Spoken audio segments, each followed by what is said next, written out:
মোৰ ল'ৰাটো লৈ যাব এতিয়া এইখন কি বনাইছে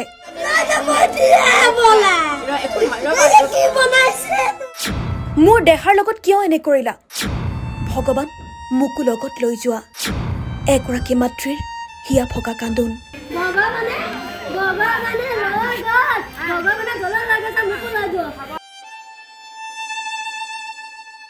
যাৰ কোলাত বহি ডাঙৰ দীঘল হৈছিল ল'ৰাটো সেই ল'ৰাটো আৰু কেতিয়াও ঘূৰি নাহে বানপানীৰ মাজতে হেৰাল এটি নিষ্পাপ জীৱন উদং হ'ল এগৰাকী মাতৃৰ বুকু সদা কৰি গুচি গ'ল নিবিৰ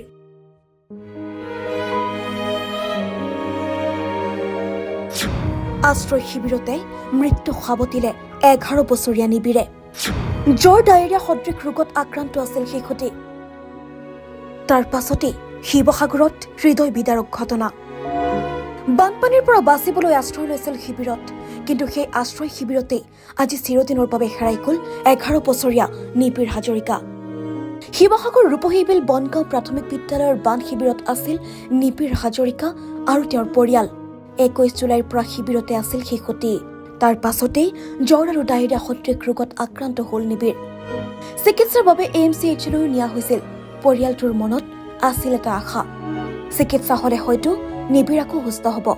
আকৌ হাঁহিব আকৌ মাতৃৰ কোলাত বহিব কিন্তু সেই আশা পূৰণ নহল আজি পুৱা বান শিবিৰতে মৃত্যু সাৱটিলে নিবিৰে যি শিবিৰত আন বহু পৰিয়ালে বানৰ পৰা বাচি জীৱন জীয়াৰ সপোন দেখিছিল সেই শিবিৰতে এগৰাকী মাতৃৰ সপোন চূৰ্ণ বিচূৰ্ণ হৈ গ'ল নিবিৰৰ বাবে এই পৃথিৱীখন হয়তো বৰ সৰু আছিল কিন্তু মাকৰ পৃথিৱীখনত নিবিৰেই আছিল সকলো এতিয়া সেই পৃথিৱীখনেই যেন হঠাৎ অন্ধকাৰ হৈ পৰিছে এইগৰাকী মাতৃৰ সৈতে এতিয়াও বিশ্বাস কৰিব পৰা নাই যে সন্তানক ইমান দিন বুকুত বান্ধি ৰাখিছিল সেই সন্তান আজি তেওঁৰ লগত নাই এবাৰ ভাবকচোন এগৰাকী মাতৃৰ বাবে ইয়াতকৈ ডাঙৰ শূন্যতা আৰু কি হ'ব পাৰে বান আহিল বান গ'ল ঘৰ দুৱাৰো বানে উটুৱাই নিলে আশ্ৰয় শিবিৰলৈ আহিল পৰিয়ালটো কিন্তু তেওঁলোকে কেতিয়াও ভবা নাছিল বানৰ পৰা বাচিবলৈ অহা এই শিবিৰৰ পৰাই এদিন তেওঁলোকৰ সন্তানটোৰ শেষ বিদায় হ'ব উল্লেখ্য যে নিবিৰ আছিল বিশেষভাৱে সক্ষম কিশোৰ তথাপি পৰিয়ালটোৰ বাবে কেতিয়াও নিবিৰ বুজা নাছিল নিবিৰ তেওঁলোকৰ মৰম তেওঁলোকৰ আশা আৰু তেওঁলোকৰ জীৱনৰ এটা অমূল্য অংশ আছিল কিন্তু নিবিৰ আৰু কেতিয়াও ঘূৰি নাহে বানৰ পানী হয়তো এদিন নামি যাব শিবিৰো এদিন খালী হ'ব মানুহবোৰে নিজৰ ঘৰলৈ উভতি যাব কিন্তু নিবিৰৰ ঘৰখন তাত আৰু কেতিয়াও আগৰ দৰে হাঁহি ফূৰ্তি নহয় এগৰাকী মাতৃয়ে হয়তো প্ৰতিদিনে দুৱাৰখনলৈ চাই থাকিব কিন্তু নিবিৰ আৰু কেতিয়াও ঘূৰি নাহে আচলতে আমি কি হৈছে মানে আমি এই 19 তাৰিখৰ পৰা শিৱসাগৰ ডিষ্ট্ৰিক্টত যি বিধ্বংসী বানৰ সৃষ্টি হৈছিলে তাৰ সমান্তৰালভাৱে আমাৰ এই শিৱসাগৰ জিলাৰ ৰূপহীবিল গাঁৱৰ এই ৰুদ্ৰসাগৰ গাঁৱৰ ৰূপহীবিল মানে গাঁৱৰ আমি প্ৰায় 150 মানুহ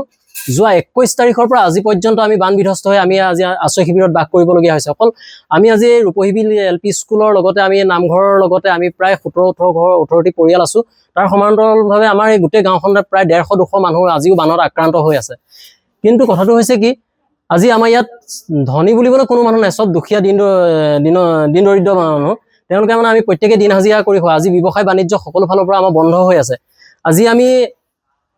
আটাইতকৈ দুখৰ বিষয় যে আমি আজি এই আশ্ৰয় শিবিৰৰ পৰা আমি এটা দেৱশিশু আমি হেৰুৱাবলগীয়া হ'ল ইয়াত আমাৰ বিধায়ক মহোদয়ক আমি ব্যক্তিগতভাৱে নালাগে আমি 2-4জন যুৱকে গৈ আমি তেওঁক যোগাযোগো কৰিছো তাৰ উপৰিও আমি তেওঁলোকৰ কৰ্তৃপক্ষৰ লগত কিছুমান মানুহৰ লগত আমি কথা বতৰা পাতিছো কিন্তু তেওঁক আজিলৈকে আমি যোগাযোগ কৰিব পৰা নাই কিন্তু আমাৰ বিধায়ক মহোদয় তেওঁৰ সমষ্টিৰে আমি মানুহ কিন্তু আমাক খবৰ ল'বলৈ আজিলৈকে নাহিল আমাৰ ক্ষেত্ৰতে অত্যন্ত দুখ লাগিছে মানে